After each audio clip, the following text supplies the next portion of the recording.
Good evening. I would like to share with you my experience with aquariums. I have been with this aquarium more than 5 years and I have had many mistakes, but I want to share with you the most important things you want to have when you are having an aquarium. First of all, the most important thing you want to have is the fish aquarium. This is an 80-liter fish aquarium, which is the perfect size if you want to have medium-sized fish, but not too big of a fish. This determines how much waste you can handle from the fish.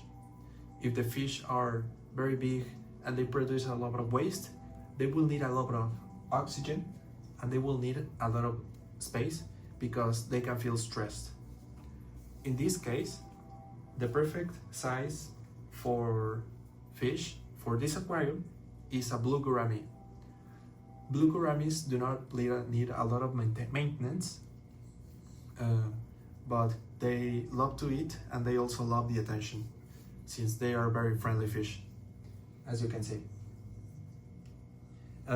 In this fish tank, I also have anubias. Anubias are a very resistant plant for heat, for cold, and for very low light. In this case, as you can see, there is not a lot of light.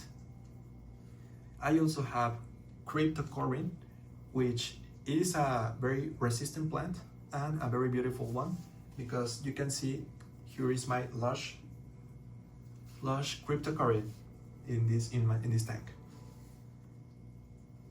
It is very important for the fish to breathe in the water and have a lot of oxygen, and that is why I brought my water pump to pump air all the time.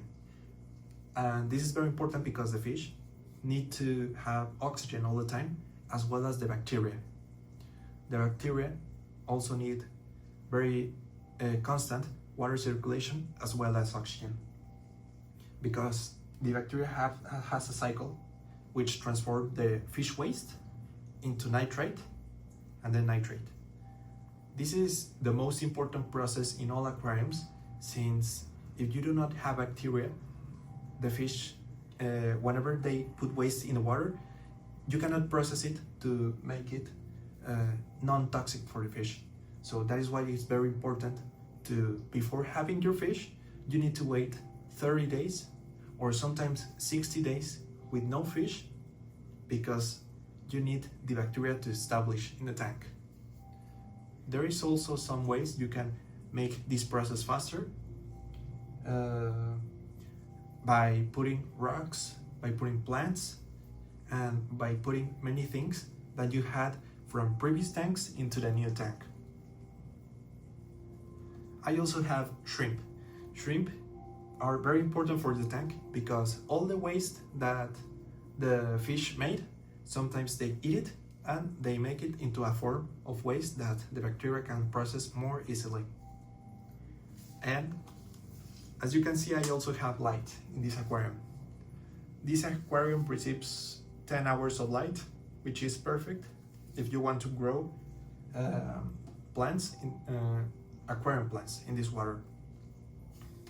And this helps because the plants also absorb the nutrients, and these nutrients help the plant grow. Sometimes you need to make water changes if your water chemistry has a lot of toxicity.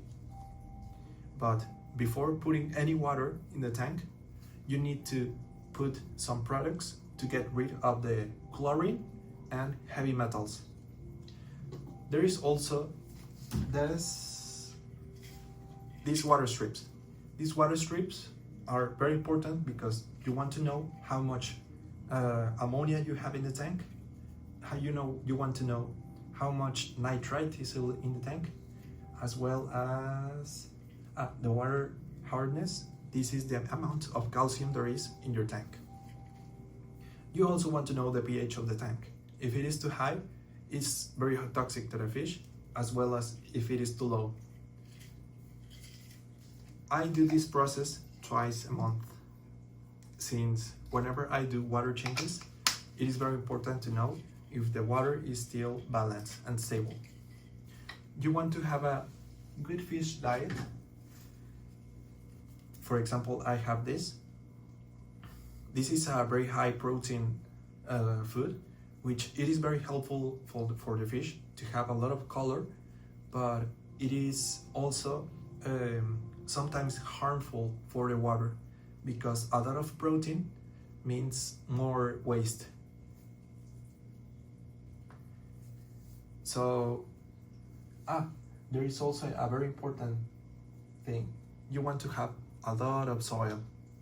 If you have a lot of soil, you will have a lot of space for the bacteria to live, and this will help maintain the cycle of the nitrite and the nitrate. Thank you very much for your attention.